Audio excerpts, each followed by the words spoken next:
Seth Rollins. Seth Rollins. So Oh. first of all, we got the Miz coming out to do Miz TV, and that is where he finally announces what his wife Maurice gave him in the envelope last week or 2 weeks ago, whatever it was.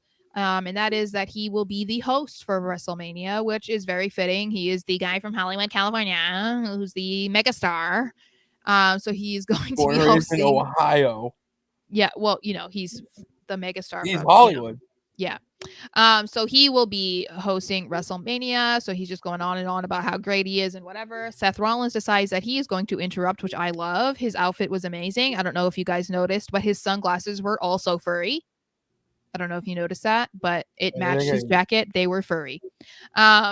So he was just coming out there. They were kind of going back and forth. And then he eventually says, the whole point I'm out here is because I need you to call Logan Paul because he's not answering my calls. I can't reach him.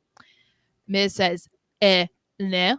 And then he gets super kicked by Rollins, and then he steals his phone. And as great as this segment was, it didn't feel like it felt like Logan. That was like a pre-recorded video. That did not feel like he was actually live. Probably not live. But I loved it because it was. He wasn't even looking at the phone though, because he was like, Miz, stop calling me, and then he's like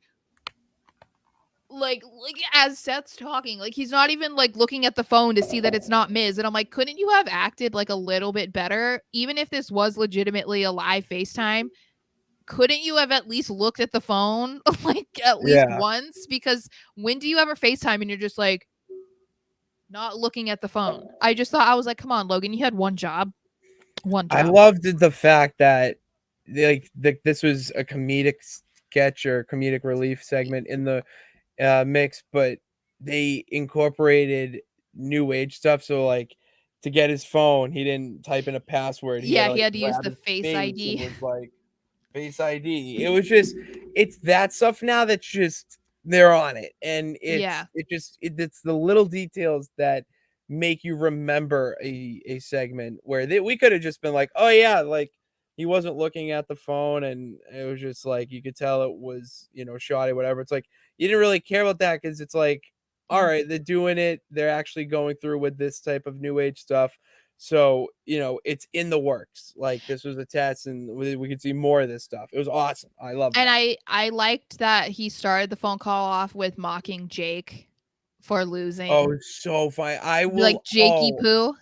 I love making fun of Jake Paul when he loses. Well, this is the first time he's lost, but to me he loses every day. So. Well, it's because all the other ones were scripted. So he was like, it was rigged. Yeah.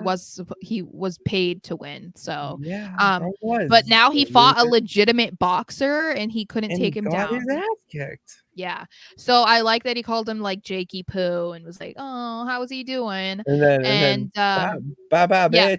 Yeah, that's my favorite thing ever. Oh my God, I've watched that so many times today when he hung up and he's like, oh wait, Logan, one more thing. And he's like, bye bitch. And then that was when I was just like, I love this man so much. And I just love this current character too, because even though he's silly and he's flamboyant and maybe, in some people's eyes, he's not serious, because people were saying that when Becky was basically the female Seth Rollins for a while, which I thought was kind of ridiculous, that it's like, oh, she couldn't be taken seriously. Why?